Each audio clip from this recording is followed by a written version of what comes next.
and welcome to another pastel painting session, and also welcome to those on TikTok Live who are over there on the second camera.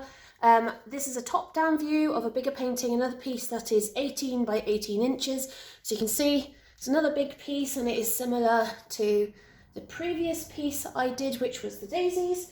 So we're going to get started on this. We're going to do it in a similar way where we are going to throw down our base colours. I have a quick little reference photo, and today we're going to be painting some lupins because I really like lupins. But I want to get down, rather than the greens that I had in the background in the previous one, I want to actually go for more the blues. And I've kind of chucked some blues in here, which is just a basic kind of group, mostly blues and greens, but I've got my blues, purples, oranges, yellows, pinks on the other trays, and I will probably pull from them as well, just because we've got some interesting colours in the lupins. Lupins tend to be blues, whites, pinks, purples, so you know we really want to be able to get that in, and I really want to get kind of more violet blues in, more purples. So this is a gorgeous colour. This is a violet. And I think I like how in the reference photo this one here is in the foreground, so I want to bring that, but I want to bring them more into the foreground on this side and less on this side. So that's what we want. It's still a little dark in places. You can see the pastel's going dark when it meets the paper, and that is because I pre-wet this paper earlier just to help get rid of some of the warping that happens when the paper gets wet, and it still hasn't dried. It's taking a long time today, and that is driving me absolutely nuts. Just thinking about where I want my lighter colours. I kind of want them, actually, we'll go for light. Yeah, we'll go for light. I think I'll go for a band across the middle, actually. So what we're doing is we're just going to layer this on. It's going to look super messy, and then we're going to brush it out with some water and one of my big brushes. That one, I want to add some of this gorgeous gold into these guys. Of course, as usual, throw it on the floor. I really got to stop throwing these on the floor.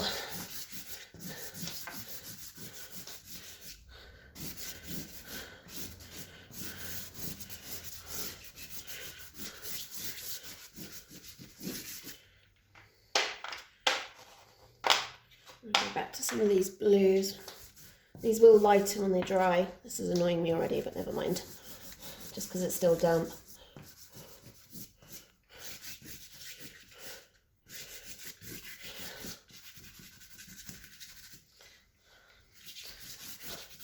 So you can kind of see what the background colour is kind of going to look like. This, where we've got our darker section here, is going to be where our main lupins are, which is what we want. Right, now that looks like an absolute mess.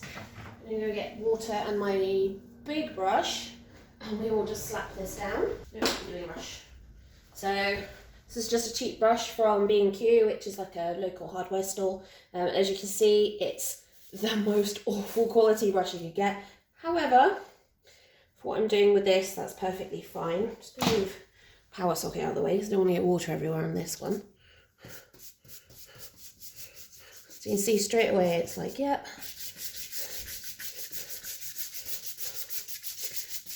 So just brush this up and down, and it'll give us these beautiful lines. You ever notice how when you're looking at a field of flowers, you tend to see, when you take photos of them, you can see how in the background they do look very liney. And that's just because most things grow upwards vertically, and when you start to move further away from that and they start blending together, you get vertical lines of colours. You see a lot of that in the kind of natural landscape. I mean, look at the aurora as well, the northern lights. Again, similar, another natural phenomenon, and more lines. Can't go wrong with lines, to be fair.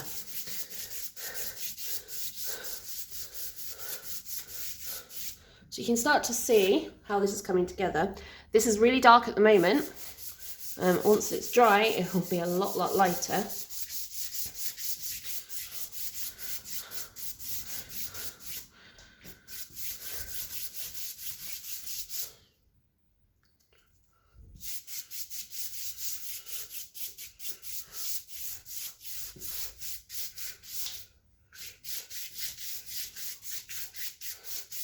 Look at the colours in that. It's gorgeous, isn't it? Splattered it everywhere, including over my phone, but never mind.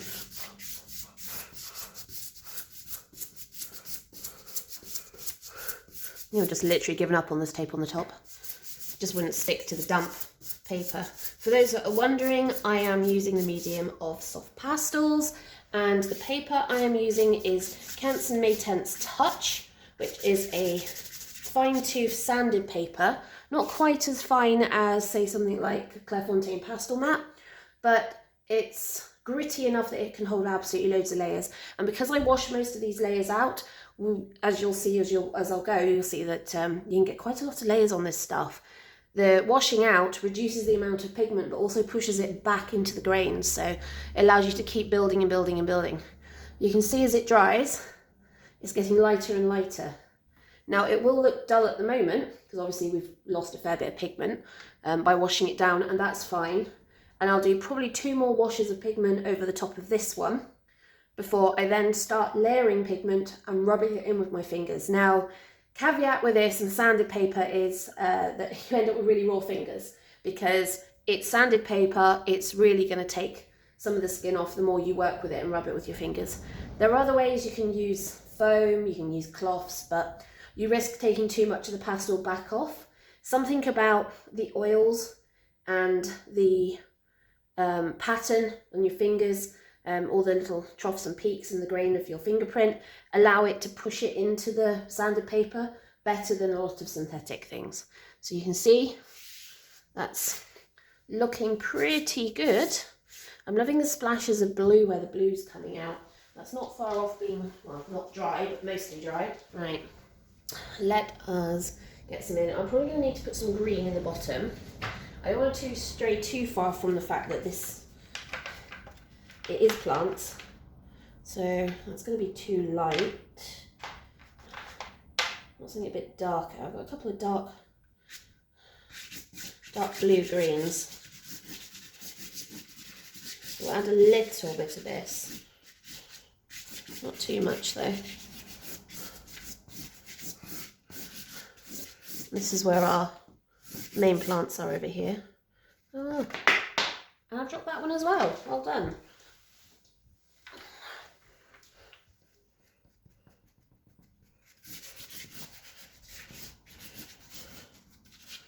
Okay.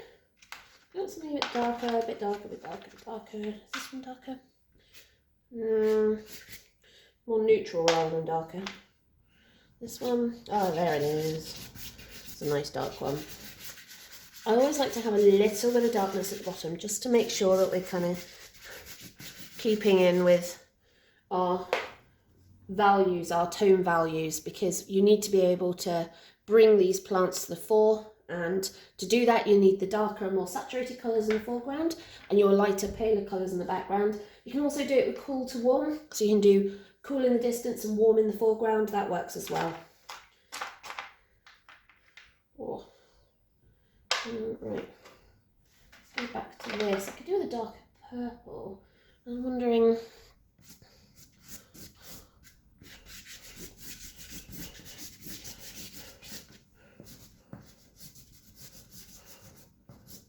I'll take that up, and then, yeah, this is where we've got a slightly more significant amount of these lupins here on this side. They're quite tall plants, lupins, so you want to kind of get in that height.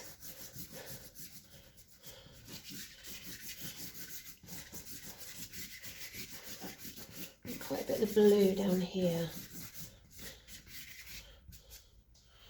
Somehow I've got green on my fingers, and I don't even know how I've done that one, but never mind. It gets everywhere.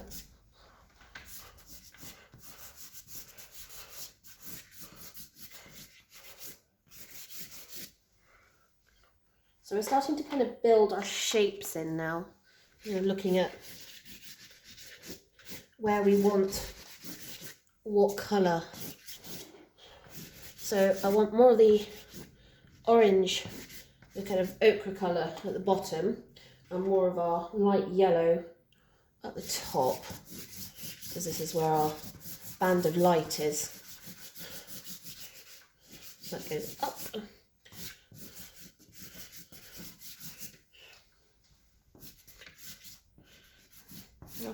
Bits of this showing through, so I'm just adding little bits of it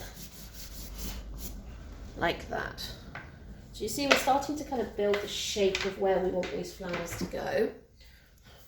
So we'll grab some more water. Remember, if you're floating around watching this video, make sure you give us a like, because it's always good. At least it's good for TikTok anyway.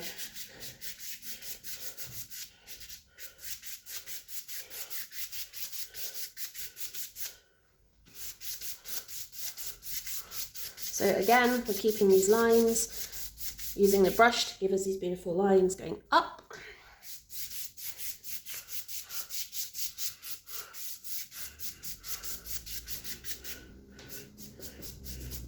And then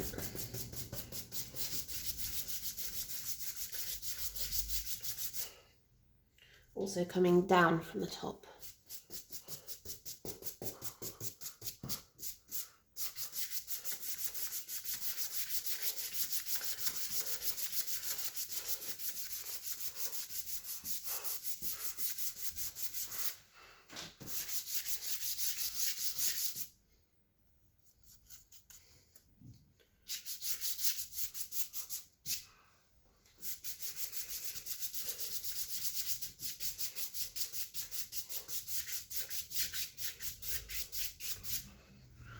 Yeah, look at that.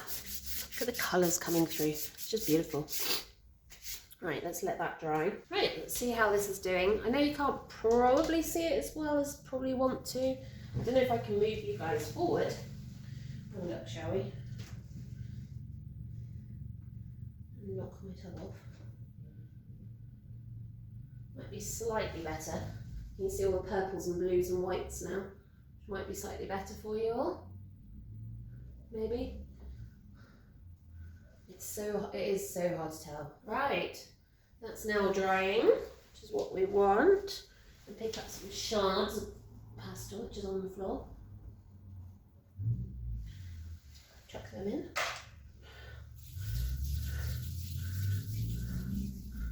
And I think we're still all right on our upper camera. Just tip you up a wee bit more. That's because you're disappearing off the edge slowly. There we go. So at the moment it's kind of looking more like the Northern Lights. Why not? That's fine. We can handle that. Just notice the Royal Mail van outside my window as well, which doesn't help. So yes. So this is really, really damp at the moment. So I'm going to need to let this dry and then we can come back to it. So I'm going to pause this and then have some lunch and then we will come back to it. Right, so hello everyone, welcome back. I've now had some lunch, which is always a good start because, you know, can't be hungry and all that. You can see this has dried, it's a lot lighter now. And if I rub it, you can see the pastel comes off of my fingers, which is kind of what we want. I'm going to give this a really quick coat of fixative. So we are using the Snellier fixative. So there's the Snellier fixative. I'm just going to give this a quick light coat.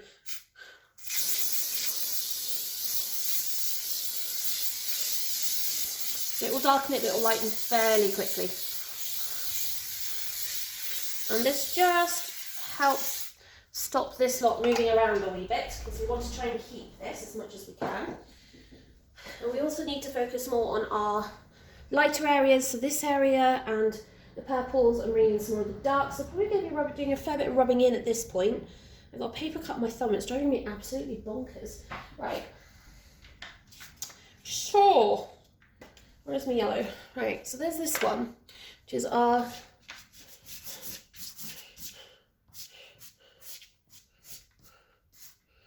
yellow. My head keeps bumping the camera, so I do apologise. You guys are bouncing a wee bit.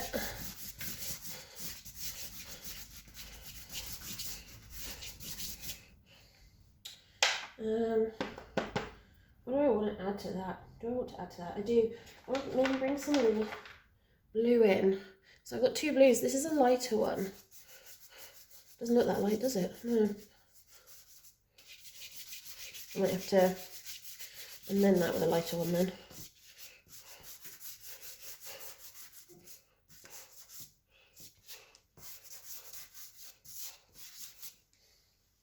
Because this is our darker one here. There's not that much in them, are there, really? No.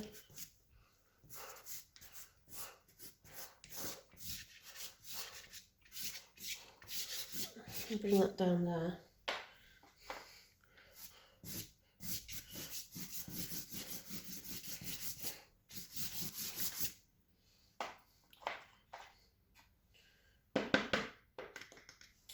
You can add a really light blue. I've got this, which is a really light blue-white blue.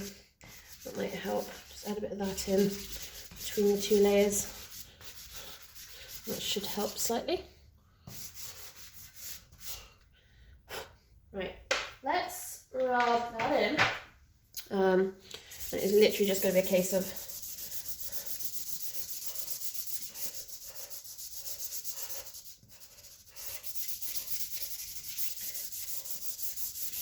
with this. This makes my arm ache after a while.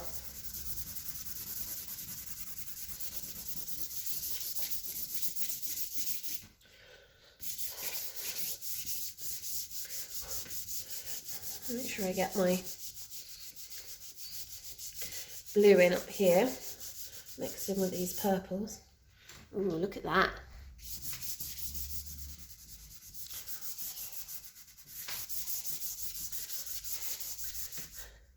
All these wet bits. I suppose it doesn't matter. I'm going to be doing some splatting technique as well.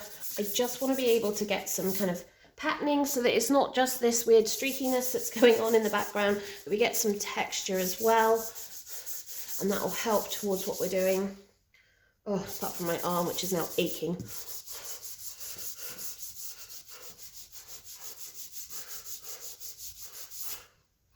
Ouch.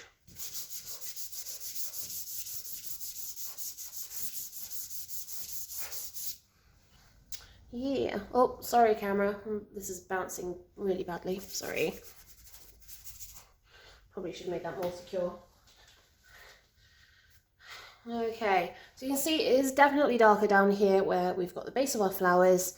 You can see the green purple tones. Hopefully you guys can see it as well. So you can see our darker areas and coming up and patches of light that will come through.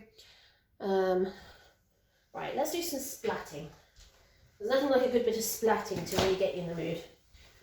What should we use? Oh, we'll use our giant brush because, well, why not? Hello to everybody that has joined. Hopefully you guys are all having fun. So this is my rough, cheap £1 brush from B&Q that was in the reduced bin. It is tatty, it is synthetic, it's horrible. It's 2 inches wide, but really it's great. It's great for sort of things like what I'm doing with it. Sort of thing you'd find in like a dollar store. And then we are literally just going to flick water at it, like that. Now I want a fair bit on this side, and I want some of it to run. And the reason for that is that's where we've got these big stalks. And I want a fair bit at the bottom here.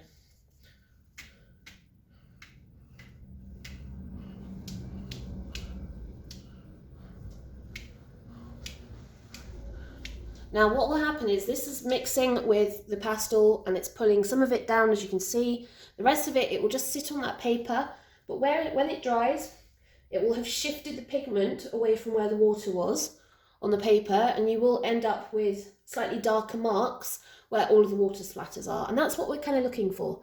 I have no idea, what is that? It's like a seam. Got a seam. Shouldn't have a water seam. Right, so that's drying fairly quickly, so we'll let that dry.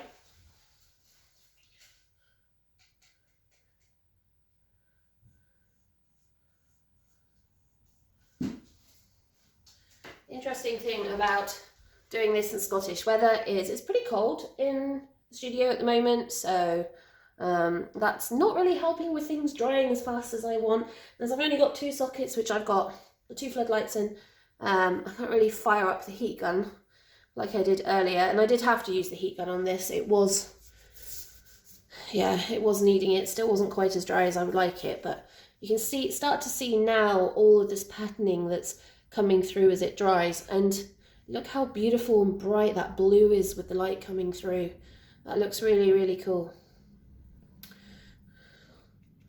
Yeah, that's drying pretty fast. I won't worry about that too much. The whole point of this is you start to get texture in layers. Pastel's really difficult. The problem with pastel is because it's pure pigment in a stick, once you apply it to a surface like this, and this is sanded paper, it fills the grain between the sands really quickly, especially with soft pastels. And you have to be really careful about how many layers of that pastel you lay down, because at the end of the day, once you've filled that tooth, it just sits on the paper and then blends together, and you end up with really muddy artworks. So you have to really think strategically about what you're doing, how many layers you're going to do, how you're going to layer that down. Now, one of the ways around it is doing what I'm doing here, which is using water, because if you use water, you are pushing the pigment into the grain, but you're also spreading it thinner. So you get a lot of colour. I mean, most soft pastels, especially the higher end brands, so Unison, Mount Vision, Terry Ludwig, Darling Townsend, they're pure pigment. So they've got a lot of colour to them. And like most watercolour pans, which is pure pigment with binder, soft pastels are the same. They are pure pigment with binder, they're just drier. And therefore what you get is the ability to spread it around with water, but also thin it out. And by doing so, you still retain a lot of the colour, not necessarily the vibrancy, and you'll have seen that from when I've been putting it down and washing it out, you lose some of the vibrancy. But what you are able to do then is work many layers into the paper rather than, say, 6 or 7. A lot of pastel artists don't think about the layers at all, and they just work instinctively, and I tend to slip back into that sometimes. But when I'm doing bigger pieces like this, I need to be able to focus on how many layers I'm working in order to be able to achieve what I want to do. I want to get a lot of this texture that you see that's on here now from all the water splats, and I want to keep that. Pastels are translucent, they're not completely opaque, therefore if you layer one over another, you will see the other colour underneath. And also, because they are dry pigment sitting on top of paper, they will blend. So you have to be really careful with what you're doing, where you put it, how much you put down. There are obviously lots of different types of pastels as well. So you've got your alternates, which are really soft, buttery pastels, which just feel really good to work with and really good in your hands. A lot of those are Unison's quite a soft pastel, Terry Ludwig's quite a soft pastel, Blue Earth is another one, Earthberry is another one. They're all really soft pastels. And then you go the absolute other extreme and you've got Conti, which is really hard. It's almost like somebody's taken the lead out the middle of a pencil and you're using that as a pastel. But hard pastels are really great for getting detail over the top of soft pastels, and that's what you can do with a lot of the Contes. So I've got a mixture of new pastels, which are not as hard as Contes, but pretty hard in the pastel world. I've got some Contes, and I've also got some Rembrandts. Now, Rembrandt's a weird one, because it's a big manufactured pastel, but it's the cross between top end of medium hardness and top end of soft pastel. So it's a good medium kind of placed pastel. It has the ability, when used on its sharp edges, to add detail over the top of soft pastel, but also once you layer it down with enough force, it goes a long way, and it reacts like a soft pastel, just doesn't blend quite as far, but it still goes really far. So you can get lots of different things going with lots of different pastels, and techniques like this are great because you get all of this interest added in over the top of the pastel. I can lay a pastel down and smooth it out, and you get a really lovely smooth base, or smooth it out roughly like I did to get these lines. But then that's really all you're going to achieve. And it's great if you want to do very 2D, almost illustrative artworks where you want that kind of flat illustrated look. Fine, perfect. You blend out and you can create smooth blocks of colour really lovingly. But if you want texture, you've got to really work. You've got to start bringing out your arsenal of various tools and things to help. I have sponges, tea towels, terry tea towels that have got the kind of cross weave pattern in it. I've got scrapers, potato mashers, paring knives. I have all sorts of random things that I can either wet and then press against the pastel surface, and then that will give me that texture, or like sticks. I've got a comb, I've got a hair clip that I can then use and then scratch the teeth into the surface. Even pebbles. Get this, river pebbles. You can actually burnish your pastel into the surface, which is really good fun, and can leave some shiny places. It will flatten the grain of the sanded paper if you're using a sanded paper, if you're burnishing with river pebbles. But with fixative, you can still layer over the top. Not as much, like only 1 or 2 layers, but you can still get some really interesting effects. So yeah, this is pretty much almost dry. So you can see it will dry a bit more than this, but you can kind of see where we've got all this texture. That's good. So we're going to get some dark greens out and start working out. In fact, no, we'll get some light greens out and we'll do the background plants first and then do the foreground plants after.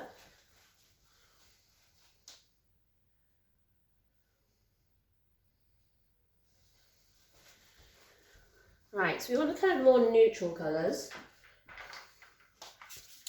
So I've got some neutral grey greens here. This is one I used in the previous painting with some abstract flowers, which were daisies. So the nice thing about lupins is they're really tall. They're super, super tall. So we're going to layer this down. Remember, this is abstract, so I'm not looking for accurate representations. I'm just looking for interest. What can I create that's interesting?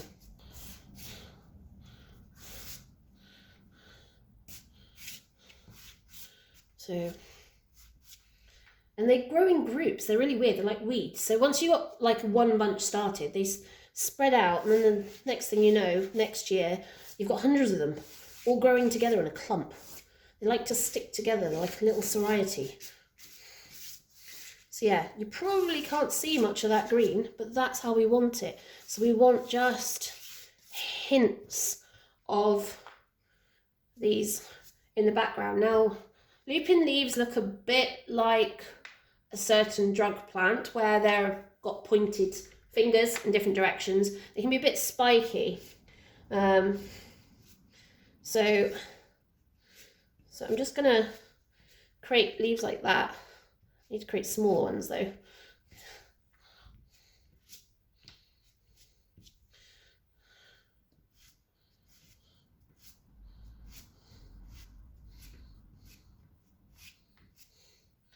So yeah, kind of leaves, the leaves look like that.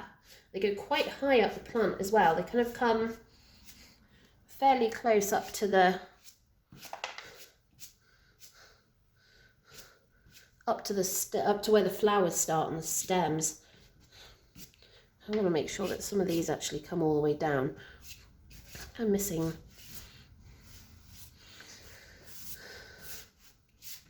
that one there.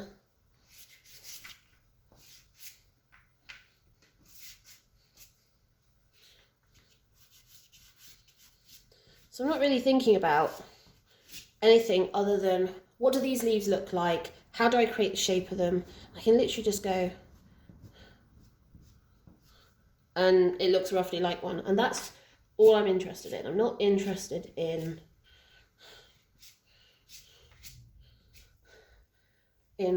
being realistic in any way whatsoever. What I want is I just want to create these beautiful kind of leaves shapes. Right, that's our lightest colour. I want the next colour up from that. Be careful, I don't want to go too blue, because too blue would be a problem. I also don't want to go too green as well, because that would be just as problematic. How about this one? What colour is this? Well, that might do.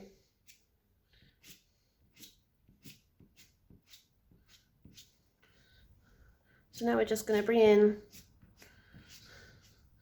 some of these leaves.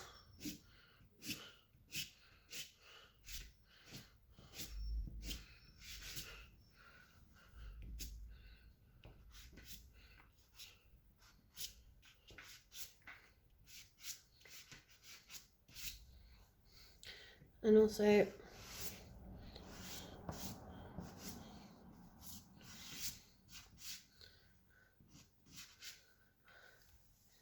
some of these stems and stalks. So this is where we get our bigger ones coming in front here. Oh, sorry, not the camera. Bouncing the other camera, guys, not helpful. And again, I don't know what is with me today. I keep throwing the pastels on the floor. Oh, I made a hole. That's not going to help. There we go.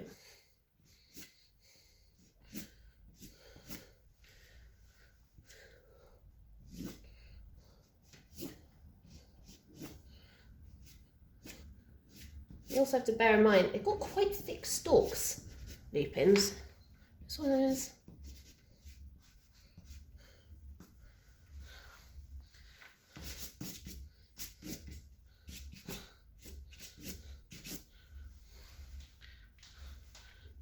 Just one of those plants where they've got quite thick stalks. Right, so you can start to see we've got some of these stalks in now.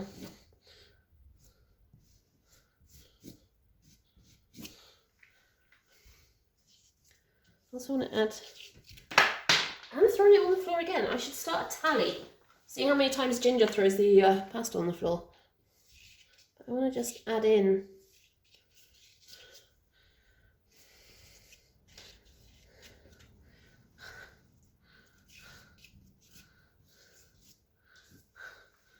some marks.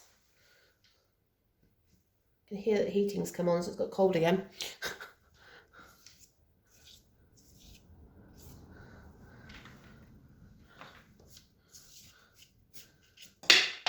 Was that third time, fourth time? Lost count. Somebody else keep count for me, will you? Right, that's looking a bit better. Still need to go ever so slightly darker.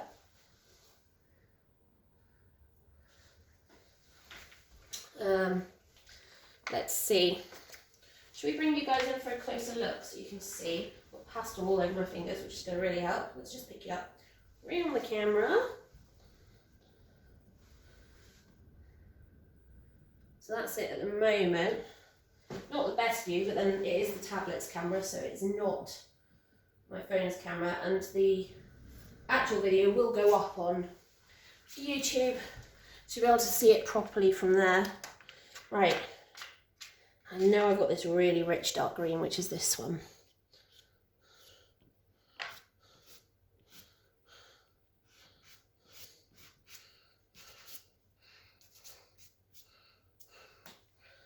I don't know. Not sure how I feel about that one.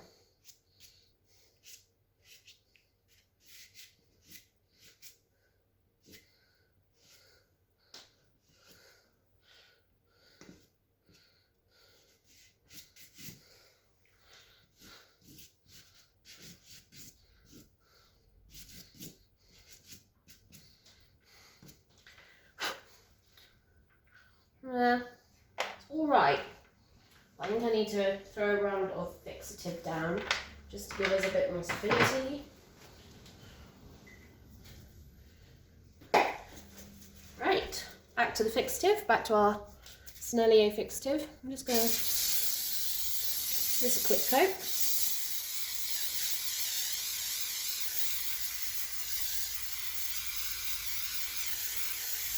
It will just help stabilise what we've got on so far. There we go. Always use fixative in a well-vented space.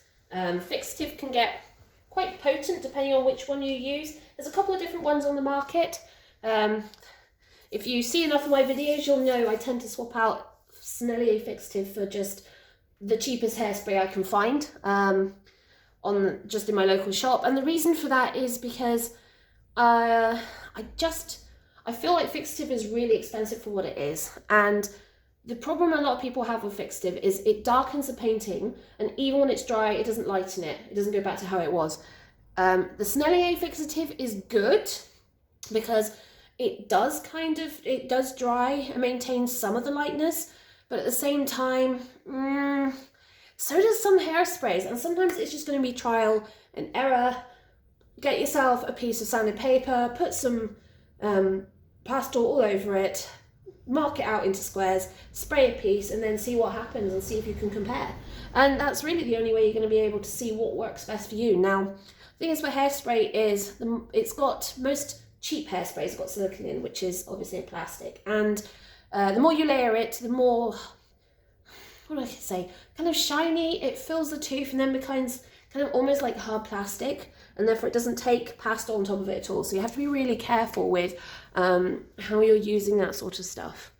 Right, this is starting to dry, which is great. So you can see we've got our background stalks and leaves showing through. We've got some other lines coming in. We've got our basics coming in. So we want to get some flowers down. Now we've got some pink and some purple. I want to do some of the blue ones first. Blues and purples. I'm going to switch tray. That was the greens tray with just a speck on. This is my blues tray. Blues and purples. Just so I can get some of these lighter flowers down in the background.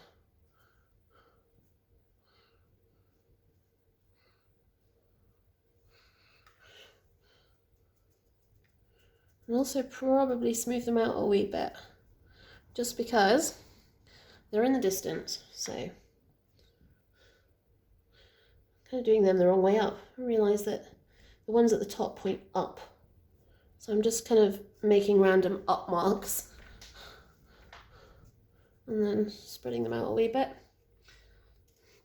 And as they come down, they kind of open up a bit. So they kind of shape like half moons. Weird.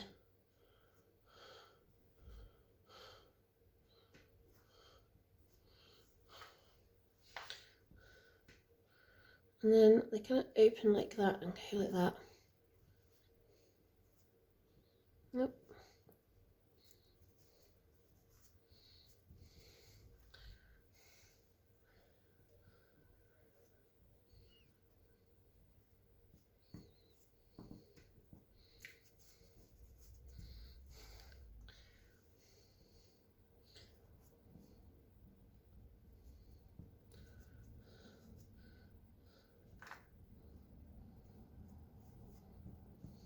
You can kind of see that's one there coming in behind these ones.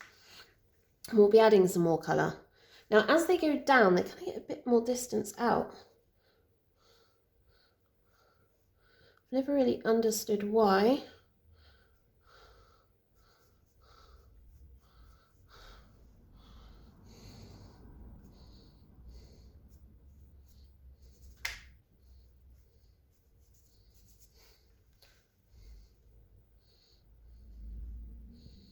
I think it's just maybe they're the ones that grow in first and they grow further apart, and they grow more as they tend to grow, expend more energy to make flower buds, so they're not growing as high, as fast, and therefore the flower buds end up closer together, maybe? I'm trying to apply logic to, I'm not really sure what, but I know what I mean. That's great. Or maybe more of our grey. Our grey one. So you got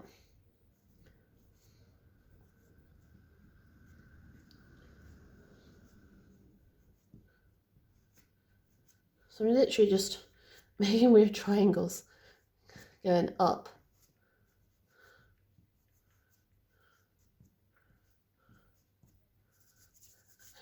And you can see that this is a nice dark neutral blue. It's just kind of blending into the background.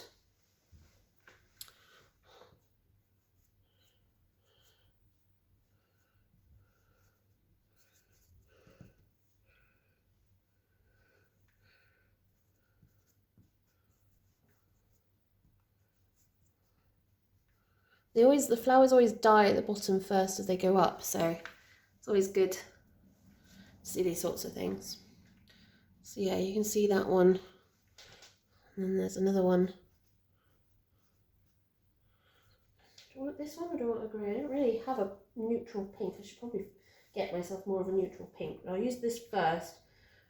And then maybe layer some lavender over the top. Do you want a grey? Are you good enough as a lavender? Let's have a look. Or are you going to be... Oh no, you'll do.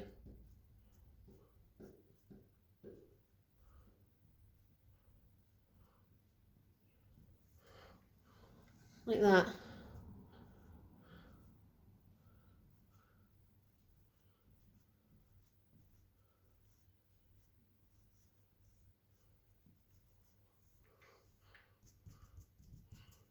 Just going to smudge that in a wee bit. Just softens it.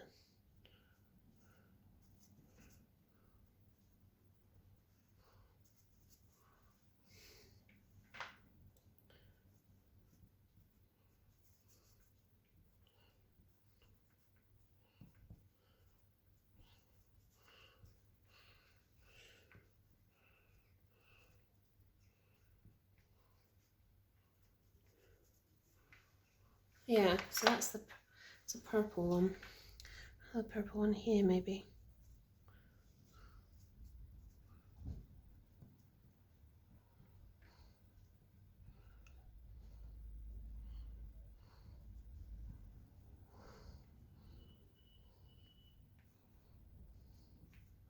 I'm not really focusing on shapes, I'm just making marks.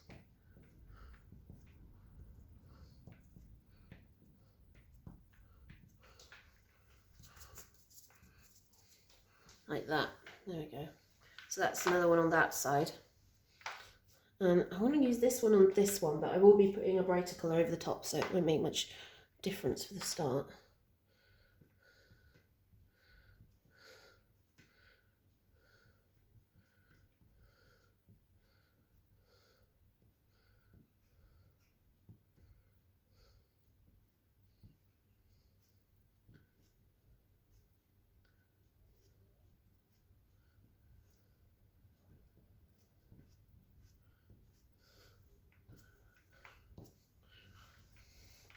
Yeah, so you can see we're not focusing on marks, we're just using the pastel on its side and then dragging it down and round and going down and round. And it creates this beautiful shape that's soft but not really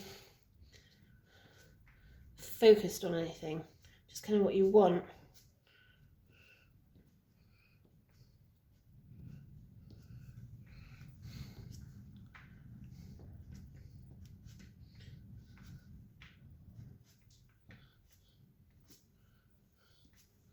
Like that. Yeah, I like that. That's quite nice. Now I got something a little bit lighter I can use. Oh, that's a bit lighter. Let's use one of these lighter ones over here.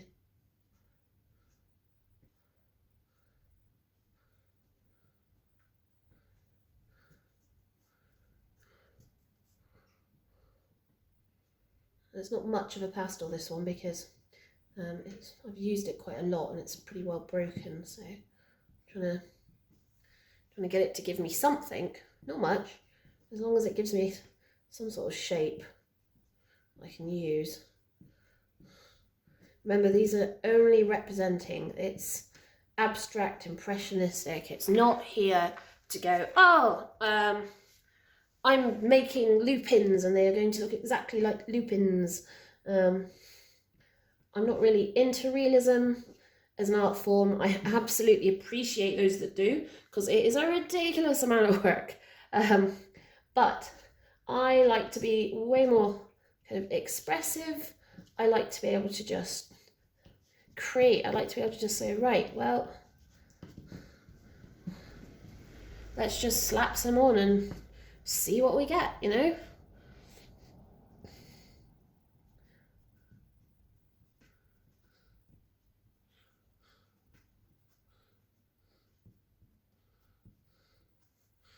Yeah, there's a little tiny one just there behind that one. Just wanted to get that in. I think it was pretty. Probably want to bring a blue one back in, but I want to use the grey blue rather than anything else. I do love this colour, it's such a gorgeous colour. Now this what I'm using is a Hoo soft pastel. Yes, Ohuhu broke into the soft pastel market, and you can see on my YouTube channel, I did do a review of these. You know, for beginners, they're great. As a professional, I like to use them like this, so they're great for doing background things. They're very, very opaque. Not opaque, translucent. Like, yeah. Don't rely on them to get a lot of colour down. Right, so, oh, what next? Do I want to get another purple down? You got any like ready pinky purples that are light? Probably not, because that's quite a hard colour to get in a light colour. Yeah, I think this will be too bright. Yeah, that's too bright, although I do want to use it. It is too bright. Guys, give me something, anything, something useful. Ooh, can I go towards the oranges, maybe? Maybe. Well, this is a really pale one. This is a pale pink. That might be too pale. Let's not do that. Too pale. Well, that's a pink, so I got like a blue violet.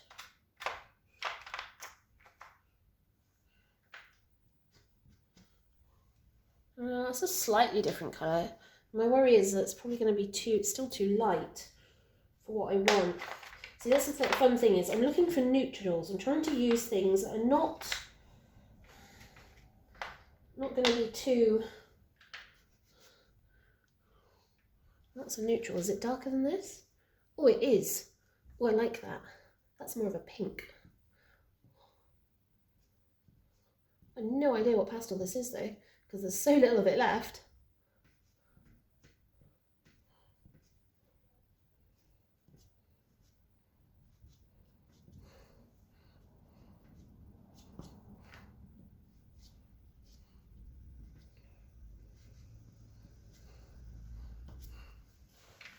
Pretty.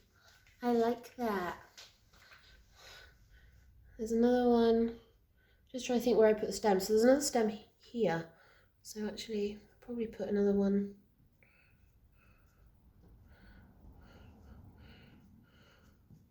The thing is with lupins is, see the slightest bit, we've got loads of lupins at the end of our allotment plot, and see the slightest bit of wind? Nah, flattened. Within like minutes, they're down.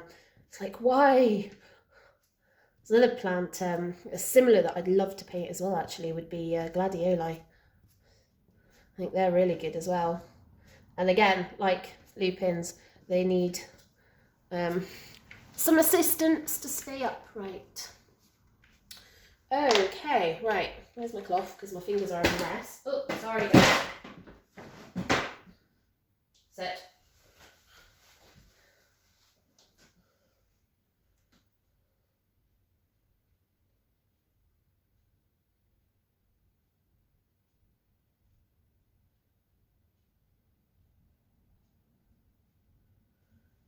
Right, now that I've finished knocking this over, I know what's going on. I've got really grubby fingers, which is not helping. Grubby fingers. I'm going to wet them slightly and then wipe them down my grubby looking cloth, which is an old t-shirt. You can see by the tons of colour. There we go. Right. Starting to get a bit more colour and stuff in now. So now we're going to ramp up the saturation levels. But first I want to do some more splats, but I want to do it with less water. The problem with this brush is this brush, being synthetic, it uses a ridiculous amount of water. So I'm going to shake off some water.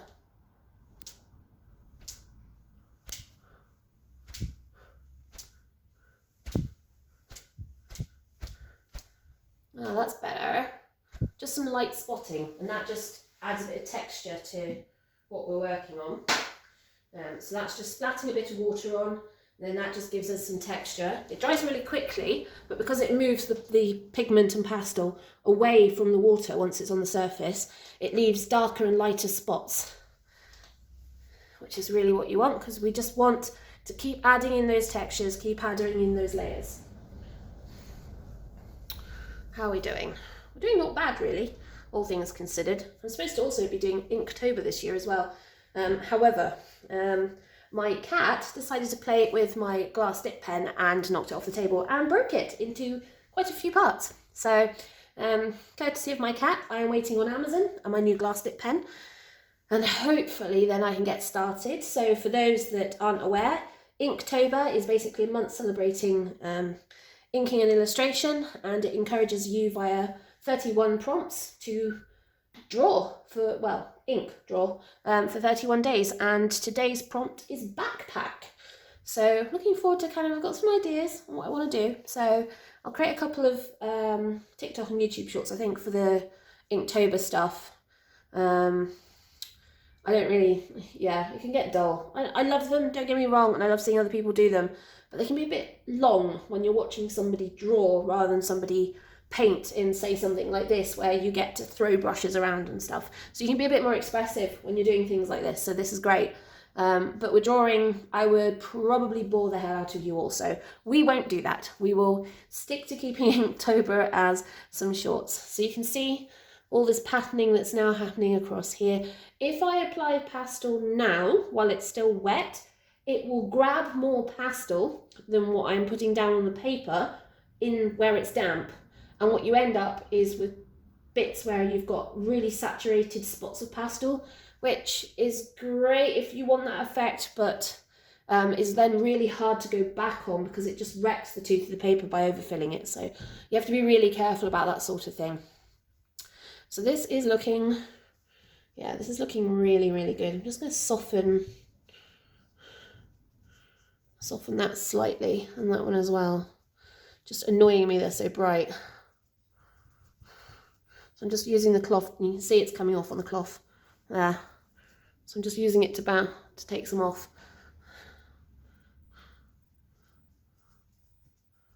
And just soften it slightly. So it's more like a kind of ghost image in the distance, which is kind of what you want, because we're doing the more saturated stuff over the top anyway, so.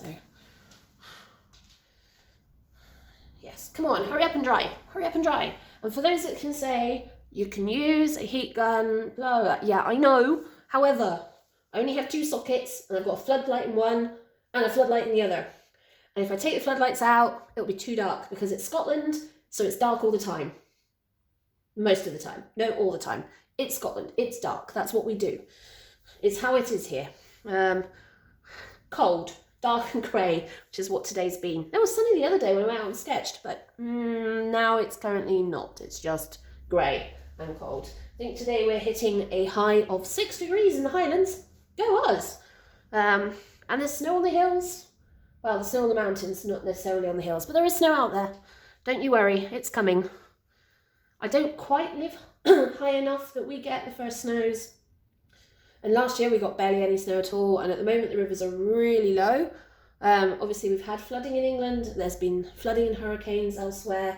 And we seem to have weathered it, but we've almost weathered it in the wrong direction. So rather than saying, yes, our weather's been good, you know, it's not been catastrophic, it's not been destroying things, we've almost gone the other way. We haven't had enough rain. And the rivers are starting to get really low, which is starting to affect salmon spawning, which could have a knock-on impact with the water ecosystems, which is really important in the Highlands. How do you think we keep it all green? With a lot of water. So, yeah, it's a little worrying at the moment. We're hoping we'll get some rain. Unfortunately, this time last year, we said the same thing. We got more rain, and then we got more rain and more rain and more rain, and we flooded. So let's hope not for that one. Right. That's drying nicely now. So now we're going to ramp up our colours. So, ooh, I like this bit. This bit I like. So we're going to start with our blues. Now, I don't know what it is with lupins. They seem to have, like the purples tend to be more purple at the top and blue at the bottom. And the pinks tend to be more pink at the bottom and whites and yellows at the top. I have no idea why. It's always seemed a bit odd to me, but it is what it is. So we're going to start with maybe one of our dark purpley pinks. Let's see how dark this actually is. How dark are you? Well, you're not as dark as I'd like you to be. Here, what about you? You're darker. You're more of a kind of Oh yeah, look at that.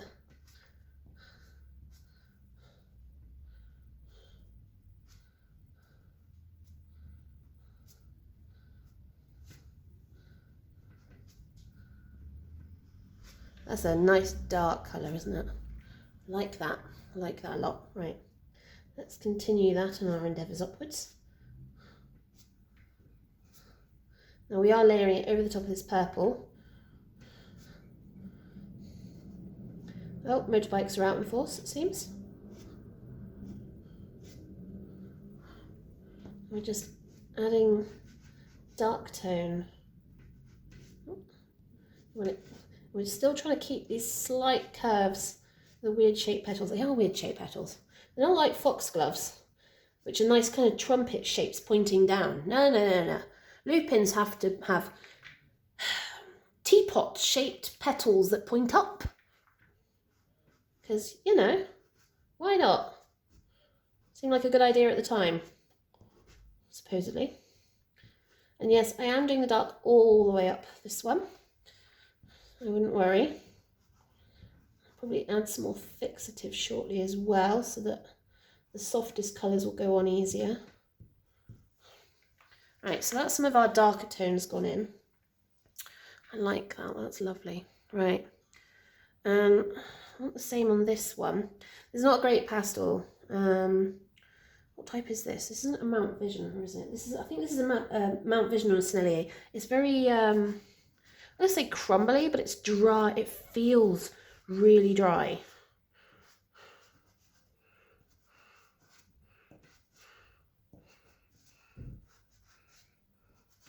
So we're just layering these. Yeah, I know I usually start at the top. I don't know why I started halfway down on this one.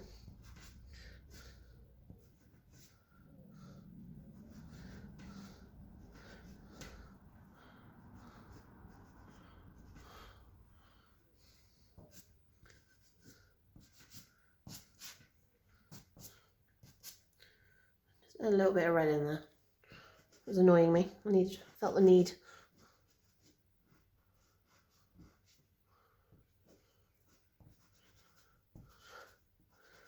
Yeah, I'm not particularly liking this pastel, but never mind. That's not going to matter too much.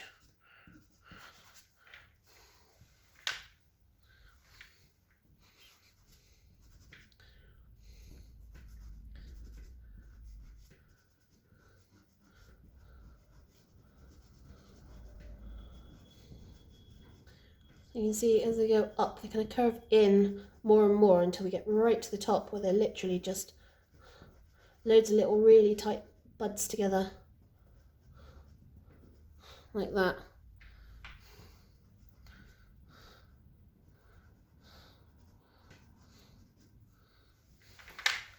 There we go. So that's that one. And we've got this one. These are, I want these more to be our blues. I've got some stunning vibrant blues and non-vibrant blues. So I'm going to be really careful about how dark I want to make this. And I do want to make it dark, so. And they're more, yeah, they're more purple at the top and more kind of cyany blue in the bottom. But they all still have this blue undertone here.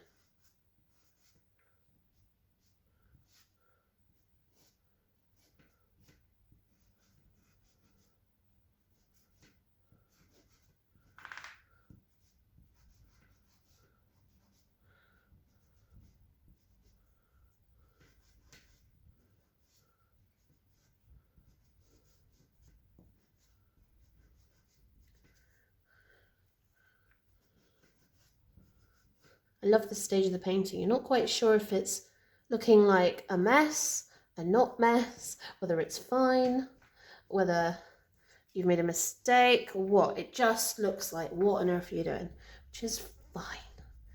There's always a stage that every painting gets to that looks like that. So never panic.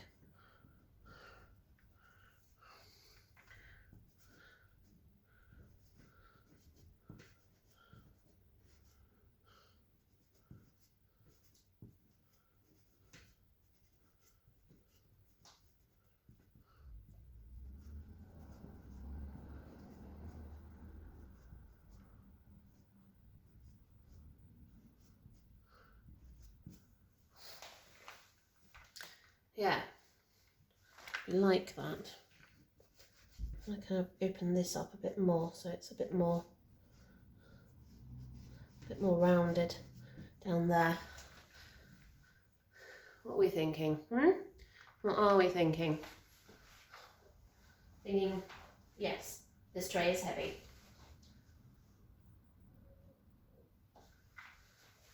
Hello to everyone that has joined me on TikTok this afternoon, or whatever time it is, wherever you are. Welcome to the Highlands in Scotland. My name is Ginger and I am your host this evening, afternoon, depending on where you are, I suppose, morning. I am a soft pastel artist based in the Highlands, and I do a lot of abstract and landscape work in soft pastel, unbelievably. And I like to just have fun and just experiment, see what you get, and just enjoy.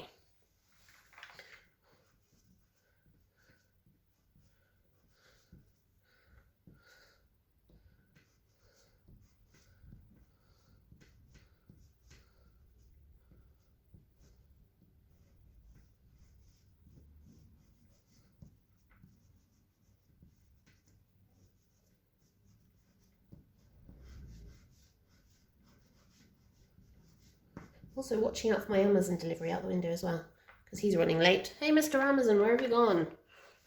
Where's my stuff? I want my ink pen.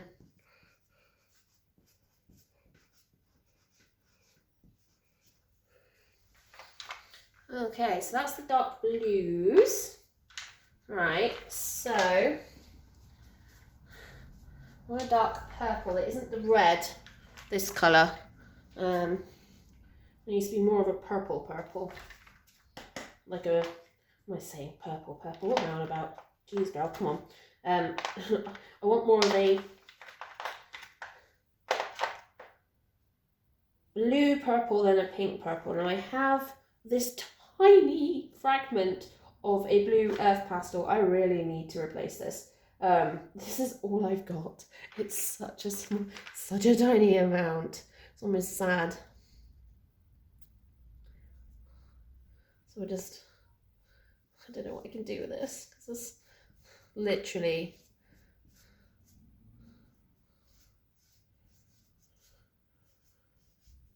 so little left of it.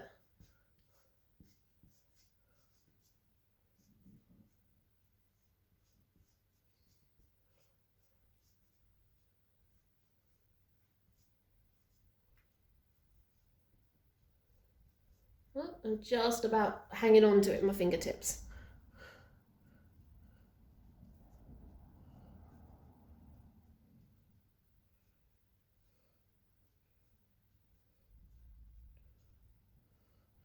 This one is more of a bud one, so it looks a bit more like that. And the same here.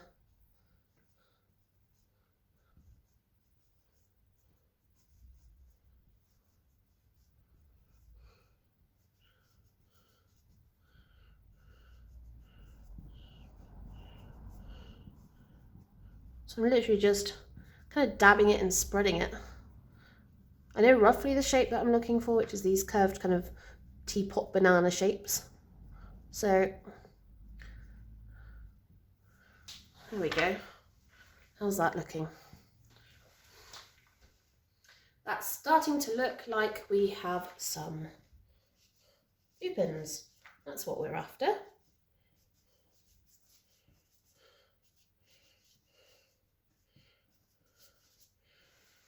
Like that. Oh, purple fingers. Right, let's spray some fixative down, and then we can work on our next layer.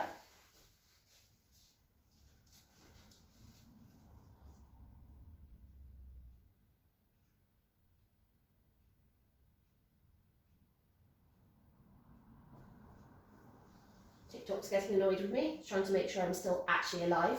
I am still alive, in case anybody wondered. Flick some water. Flick some more water. only just on the, can I get this only on the bottom? Kind of.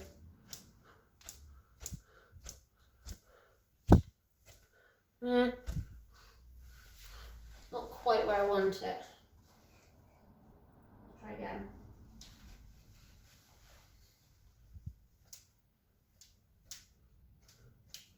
Right, oh, that's better.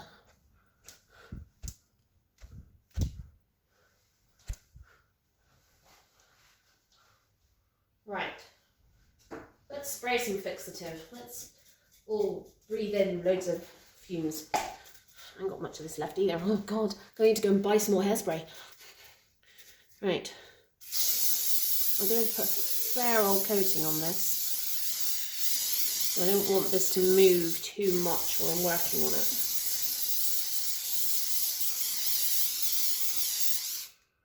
How are we looking?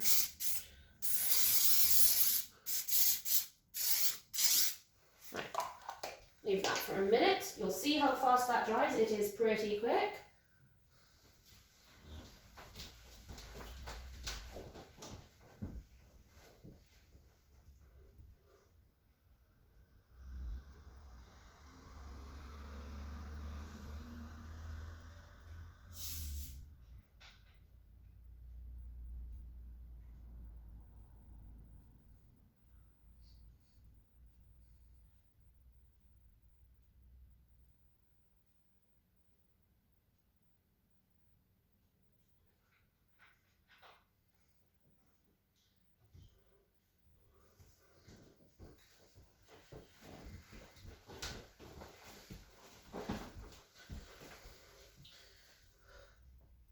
Yeah, that's drying pretty quick. Right, let's show you. Come with me a minute, you guys. Right. So that's it at the moment. It is drying really, really fast. You can see there's my actual camera. Now, this is not the best camera in the world for this sort of thing. So if you want a better view and colour and resolution for this painting, you'll be able to check it out on my YouTube video once I've uploaded. Hopefully this evening I'll get to edit it. So let's have a quick nosy so you can see. So yeah, it's looking a bit rough at the moment, but there is a point to that, and that is that we start to soften it out as we bring the foreground colours. So quite liking the background's gorgeous. Love the background colour. Right, come here, camera. Yeah, we're kind of in my dining room today rather than anywhere else. Yeah, I'll have to think about maybe finding a way of getting a better angle for this, because you guys probably would like to see it in a slightly better angle than this one. Not helped by the floodlight, but there we go. Okay. Ah, that'll do. I think that's the best I'm going to get anyway. Right, how's this doing? Right, that has almost completely dried. I can see little damp patches here and there, but not much. And how's this? So yeah, I can just about smudge it out, but not by much. Just kind of what I want. Because especially this purple. Problem with this purple is that this is a blue earth pastel, and it is so soft and creamy. However, it lays a ridiculous amount of pigment down, and pigment that unfortunately moves too easy when you're laying down other colours. So it's not particularly helpful for a lot of people when you're trying not to overwork your paper. This green, that green mark was really annoying me. Just wanted to soften these green lines out a little bit. Don't know why, I just felt the need to soften that slightly. I like them, but I just wanted them slightly less vibrant. Like that. Well, that's better, yeah. Slightly less vibrant. Okay, right, on to the next colours. Heading back to our blues and purples and pinks palette. And we go up our chroma scale and we start getting a little bit more vibrant, a little bit more saturated. I'm going to start with the blues first. Now you can just about see them in my reference photo here, you can see they are more cyany blue at the bottom, tending to more purple blue at the top, which is kind of interesting. I'm not sure why they do that, but they seem to. But what I'm trying to do is, I want a blue that's not going to be too vibrant. I think that's going to be a bit of a struggle actually, because these are going to be, well actually no, that'll work.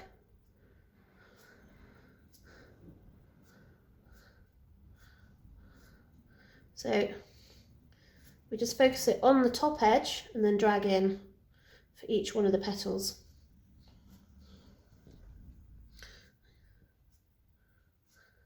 I've got to be careful about how far up I go with these, just because, as I said earlier, we start to stray into this, into more of a purple blue. So I think at this point I'm going to switch from that one to a more purple. Oh God, I'm just trying to find the right purple blue. So like that. See the colour difference between those two? They are such stunning colours though. I do love some good blues.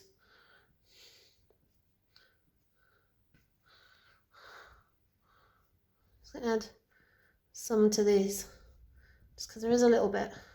Not much, but just some.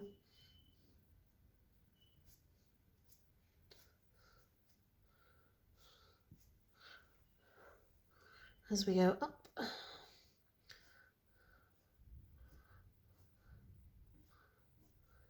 this is the whole point of pastels. It's all about layering and just layering and layering. So you get these beautiful colours. I mean, look how vibrant that is. That is super vibrant. We like super vibrant.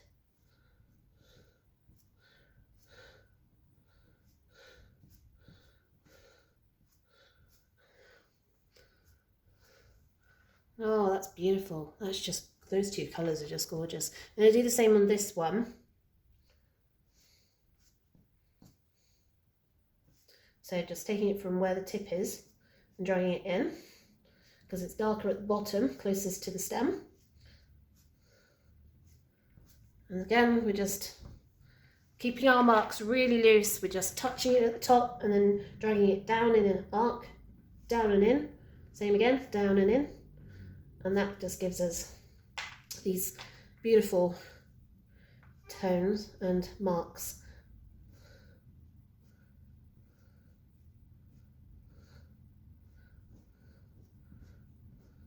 Remember, we're not painting these flowers to look exactly like the flowers. We are just giving ourselves enough that people can go, I know what that is when they look at it.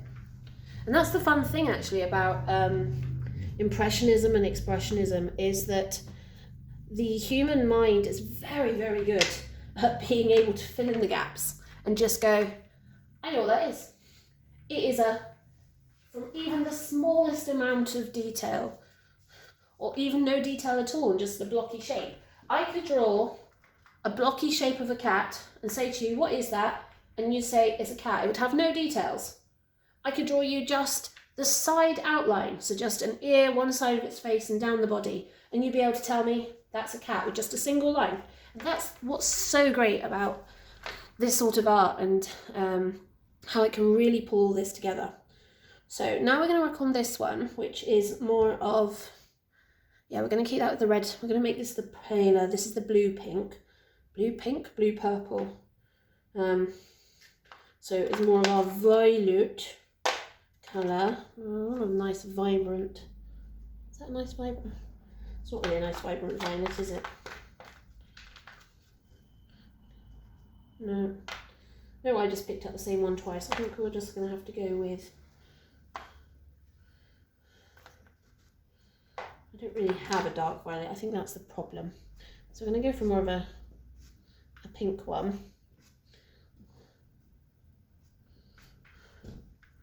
And that is Mr. Amazon, who can see me from the window and can see I'm working. I don't know, sometimes.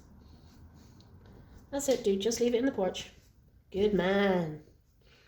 I like our delivery driver. Right, this goes to more of the violet as it goes up. So, I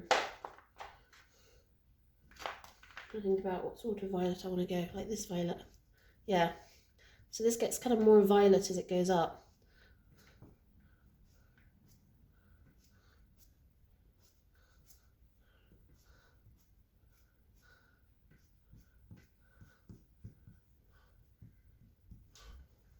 Like that.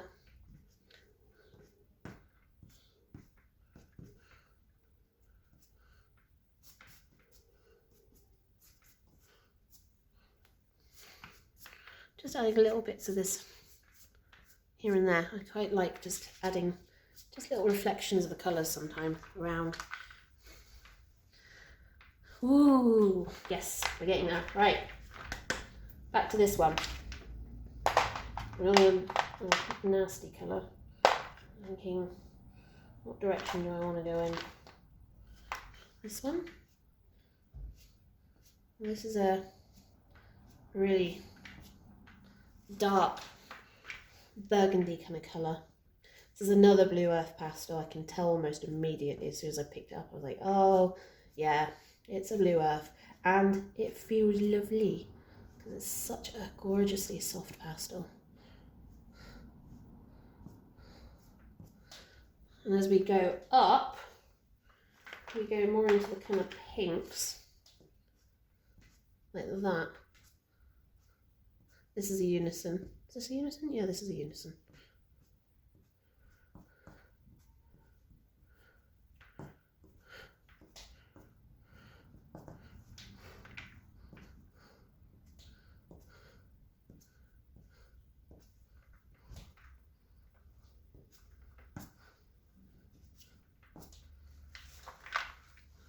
Like that.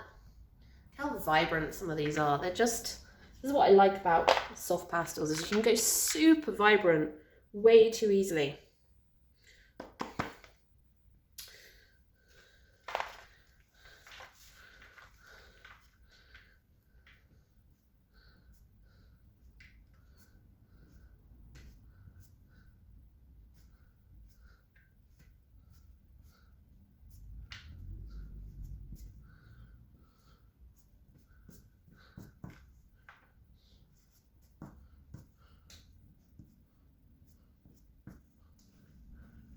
There's that one.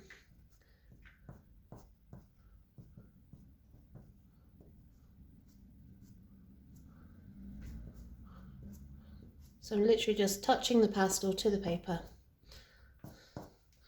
just to give us some marks. So we're starting to really see these flowers come together now.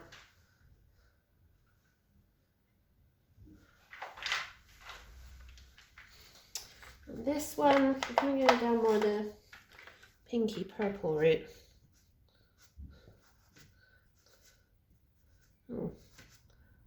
So this one does not want to stick particularly well.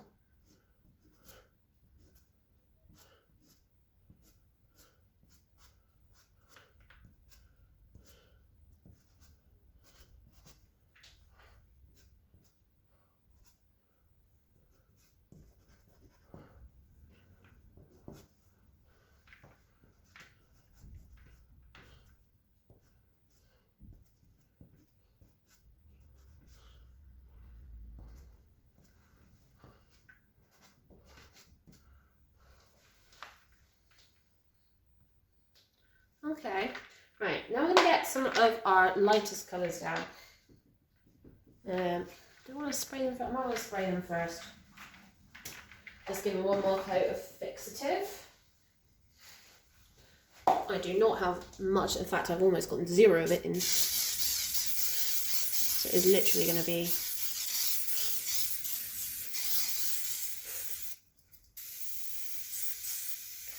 mostly air.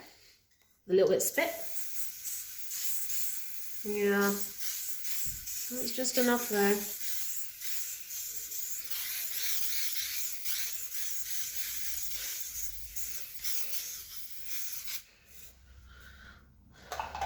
Okay, let's leave that for a second. Oh, welcome to anyone that's joined me on TikTok even. I have very messy purple fingers, does not help. Right, that's drying really, really well. So we're gonna start bringing it out. Now, it is lighter on the inside, the purple one, and kind of light like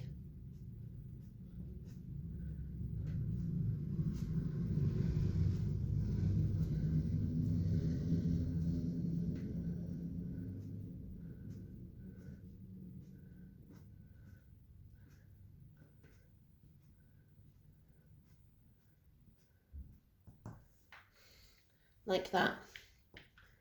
I have no idea why. I don't know if it's just that's where the light's catching.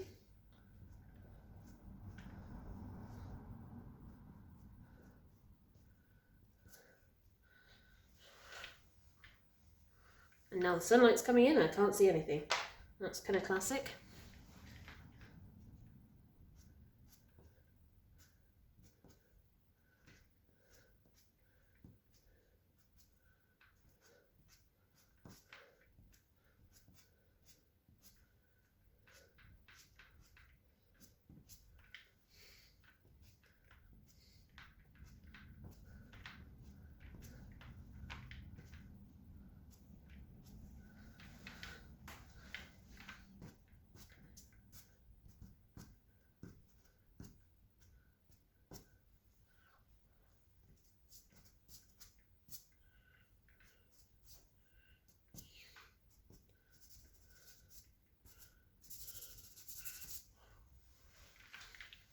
Yeah, I really like that one there. It's just, love how that just picks out the purples and violets. Right, let's do this blue. Like I said, it's got a weird kind of cyan take on the bottom. It's also partly masked by this one behind, so to be really careful about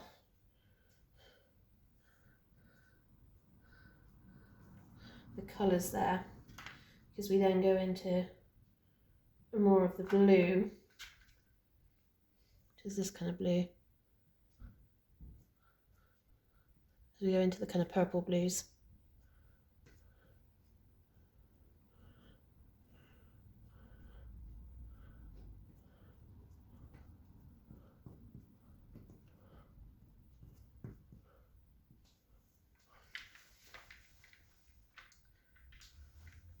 Lovely. And the same on this side.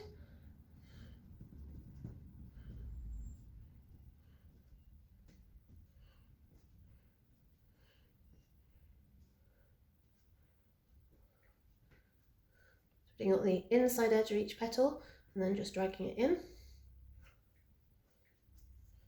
And then we go back to our bright blue.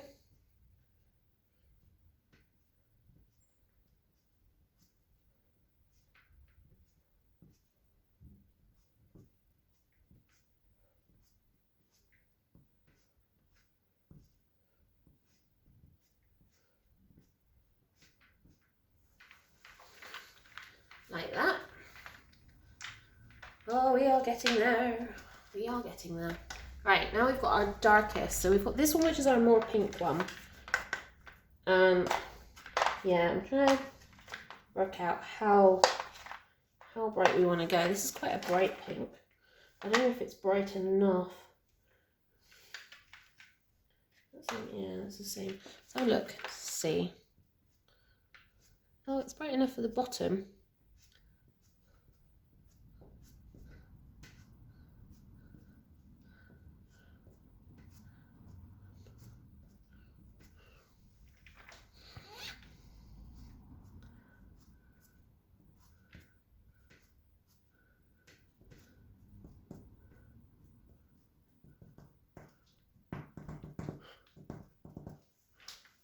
Like that.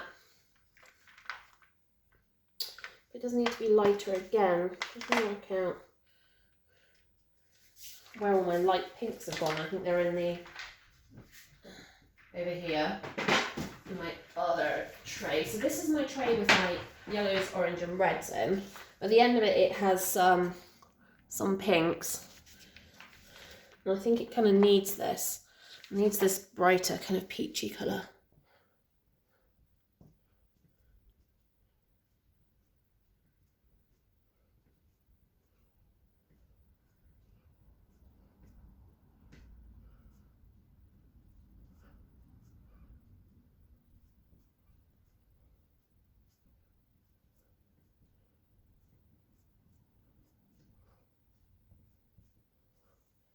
And then more to a kind of normal pink. Oh my god. What have I got? I like this. This is our blue pink.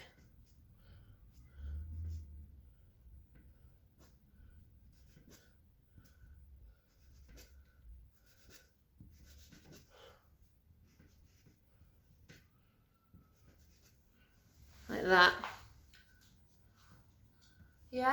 Yeah. Right, so that just leaves our darkest ones, which are right at the front. Now, these I want to add some orangey tones to at the top. So, I have to think really carefully about how I want to do this one, because it is a purple. It's a purple red. Oh, ow. Like this one, but slightly more reddy. So I think what I might do is add my red purple. What is it with some of these pastels that I've got? Just do not want to stick to this today. Have you got any? I'm gonna fix it in. Have you got anything to give? Let's have a look. Possibly not. Oh no, we've got... No. I think we are now officially out of fixative. Oh, let me see. What did I do with the hairspray? I think I'm out of the hairspray as well, actually.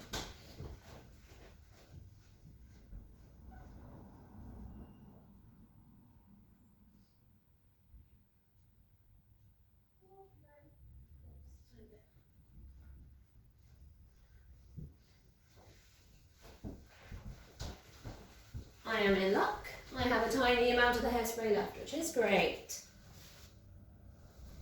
Okay, let's try this.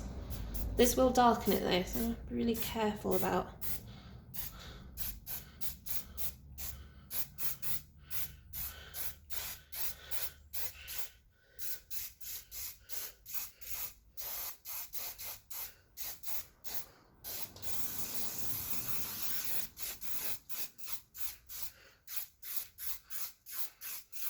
I'm going to do a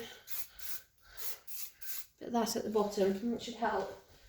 It will darken it slightly, but that also helps when you're working with these sorts of things.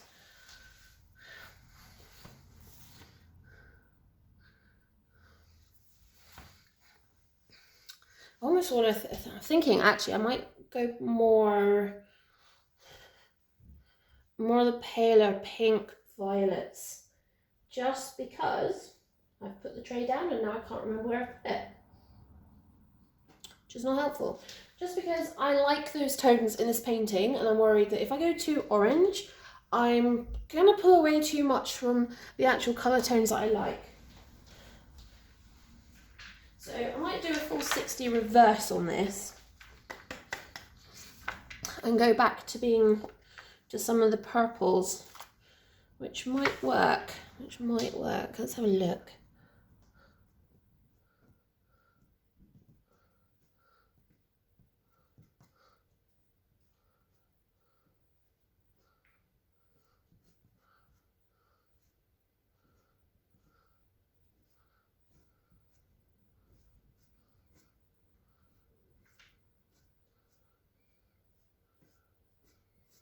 So yeah, actually, I think that works better because we'll go lighter still on it yet.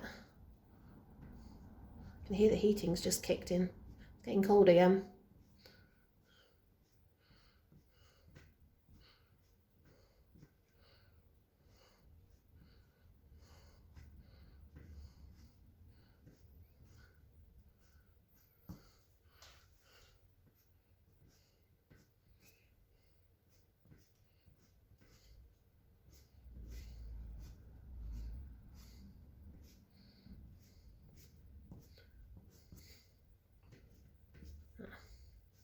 Some of that's still wet down there, so I'm having to be really careful, because the problem with hairspray is it's a bit sticky, so you have to be really careful with how wet you actually get it.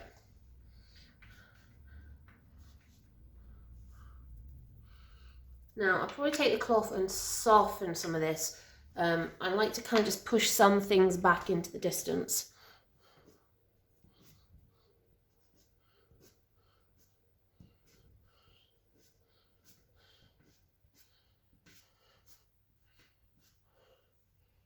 How's this doing? It's getting there.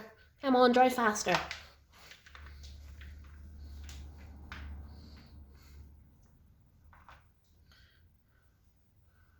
Yeah, I like where that's gone. Just like the softness of it, you know? Sometimes it's nice just to keep it soft-toned.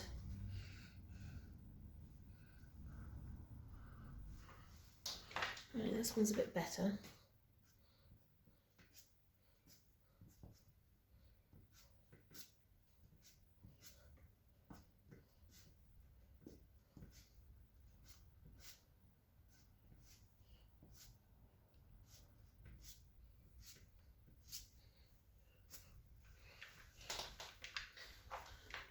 Yeah, so what this one to do, like,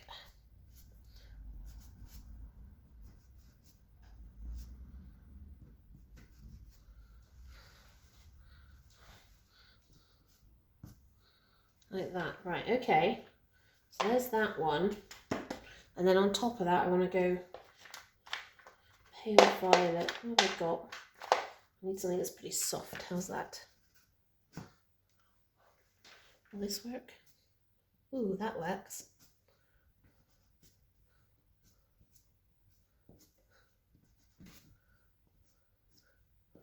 This is another unison. Most of the unisons are round and blocky. Well, round and blocky. I'm going to be round and blocky. A round, but quite chunky round. So you end up with some nice, being able to make some nice marks, because it's such a white, such a big pastel that you're like, well, you're not going to get a choice once you put it down. So great. Now we need to go lighter again. Ah, there it is. This is another Blue Earth pastel, so it's squarish, and then stamped with the colour. This is V4A, so this is a pink violet. This will be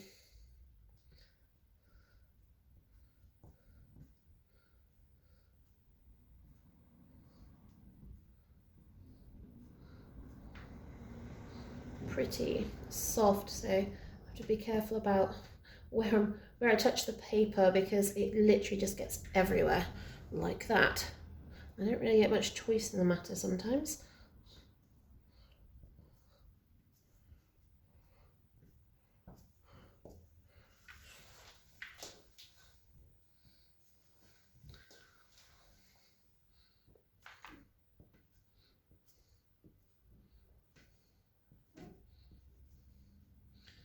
But I like the fact you can put it on a sharp edge. You can get some really nice kind of like lines like that, and then down. And I can hear the dentist shouting underneath me. No idea why though. Look at that.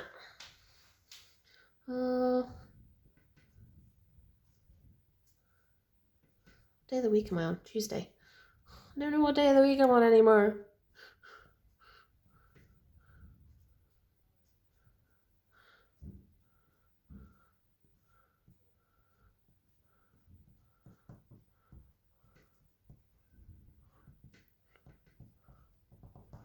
Right.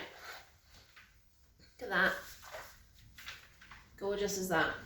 We have got, oh, so we have some fleurs.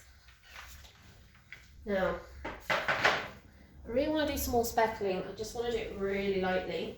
There's a bit of a problem with the giant paintbrush. I don't know if I might be able to do it with the spray bottle that I've got, possibly. Oh, I can. I just need to stand further back. Oh, look at that. That's nice. That's what we want. A bit of that, just to kind of give it some texture. Across the bottom, which is good. Yeah. Right. I suppose I should show you guys, now that we're pretty much almost there. I'll have to turn one of the floods off and get the heat gun out to get the tape off so we can get a better look at it. But I'm going to smooth some of this out. Smooth some of this. It's more like taking away. You kind of dab at the pastel and it kind of takes some of it away. So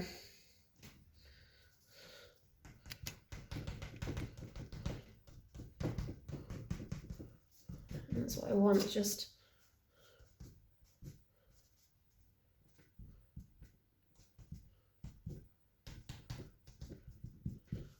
like that.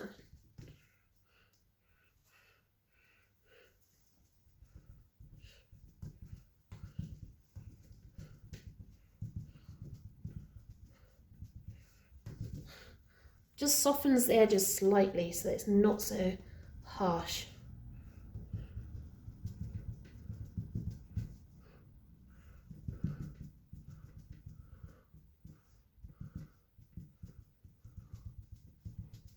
And also just spreading and picking up some of the colour and then just spreading it in other places.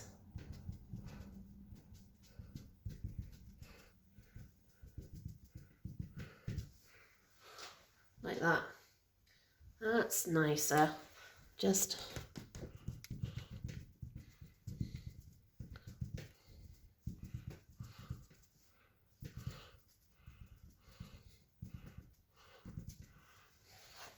right, that's a bit better. Okay, right, let us, how's the water spotting going? Yeah, it's okay. Kind of feel like it could do with a bit more, which is annoying me.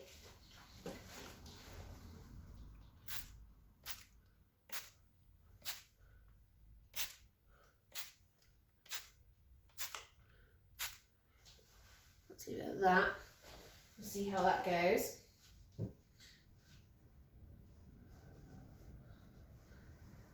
And find my heat gun. Do your heat gun. Now, for anybody who is going to ask, I am using a Dovecraft craft heat gun, and I use this to take the tape off. I am using bog standard cheap masking tape. I'm not using washi tape. I'm not using painter's tape. I am literally just using just masking tape, and that comes with a few problems. The cheaper the masking tape, the more problems you're going to have getting it off. Sometimes it rips, it pulls the paper and it rips. Other times it leaves the glue behind, and then that picks up any excess pastel dust because this stuff gets everywhere. So that's what this is for. I'm going to plug this in so it'll go slightly darker. I'll use a flood. There we go. And plug you in. Okay, let's take this off. That'll just flap around. We don't want that in the way. Over there. I'll dump you on the floor. Right. And everything's bouncing up and down, so I do apologise. Right, let's turn this on. And what we do is we just heat the tape slightly. I mean, this is hot. You don't want to put your hand in front of it for too long. But what it does is it heats the glue and the adhesive on the masking tape, and it allows it to release. But be careful you don't overheat it or it leaves the glue behind. But I mean, I'm not really making any effort now. It literally is just coming away. And look, no paper is stuck to it. It's a bit of ASMR for everybody. Watching me peel tape. It's almost like watching paint dry. Oh, it's ripped a bit of the tape. I went too fast. There we go. I think it's because this paper's still slightly damp, which is not helping. Yeah.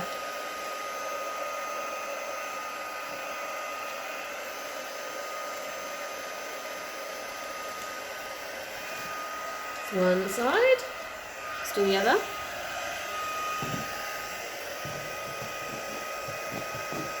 Everyone with this is just all getting stuck to my fingers. Oh. Ow, hot.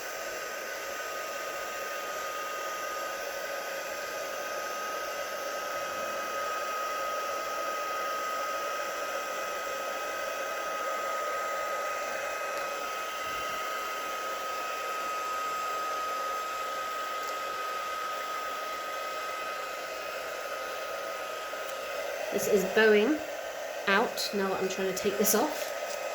Not surprised the amount of water it's had on it. Right, we'll do the bottom one.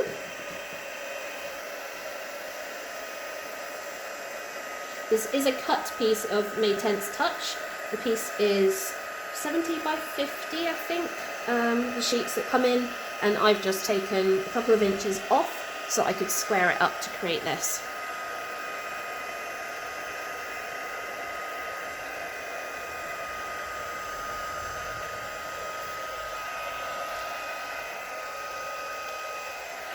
Now the top one. So this won't have a white edge on the top because this is where the edge is cut. So you can see the actual colour of the pastel paper. It's a kind of dark browny burgundy. I'd have to look it up to find out what it was actually called.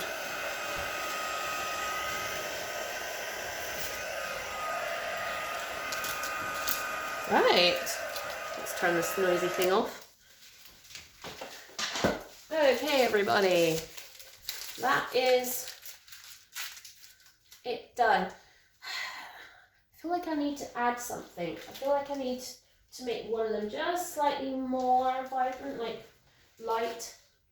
I just kind of feel like we're missing something. So let's see. I have some really pale white violets.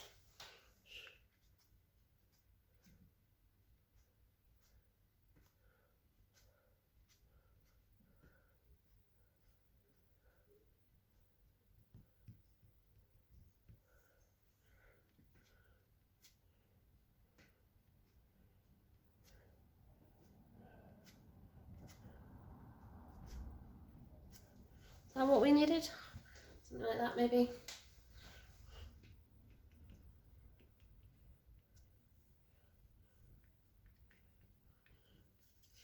I felt like I needed some dots. I don't know why.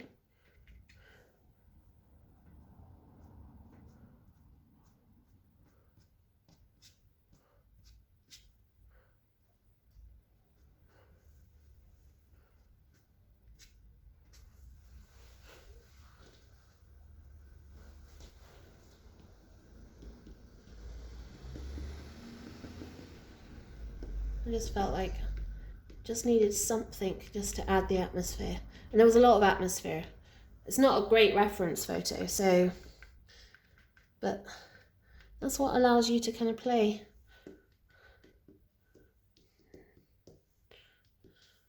And just add. Ooh, do you know what? Those dots are really kind of making the difference, actually.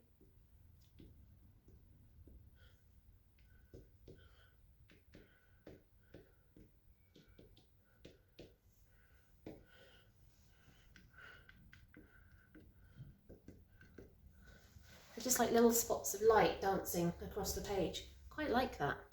Sometimes I like to scrape the pastel and then blow it on, and sometimes that looks good as well, but as I'm doing vertical rather than horizontal, not really possible to do to scrape and then try and get it onto there because it will go everywhere. But I'll give TikTok guys a bit of a close-up. I've chucked my cloth down, wipe my fingers. Come here. Right, come here people. I know one of you have been with me for a while. There we go, that's what I meant by the dots, so you can get a better look at those. Right, well, apart from making this really shaky at the end, hopefully you guys have enjoyed spending some time with me this afternoon and some painting. And if you want to see a better version of the video and a better close version of the painting, you can check it out on my YouTube channel. Hopefully I'll have this edited this evening, so it'll probably be up late this evening or early tomorrow morning. Otherwise, watch out for my Inktober drawings as well, and I will see you all soon. Ta-ta for now!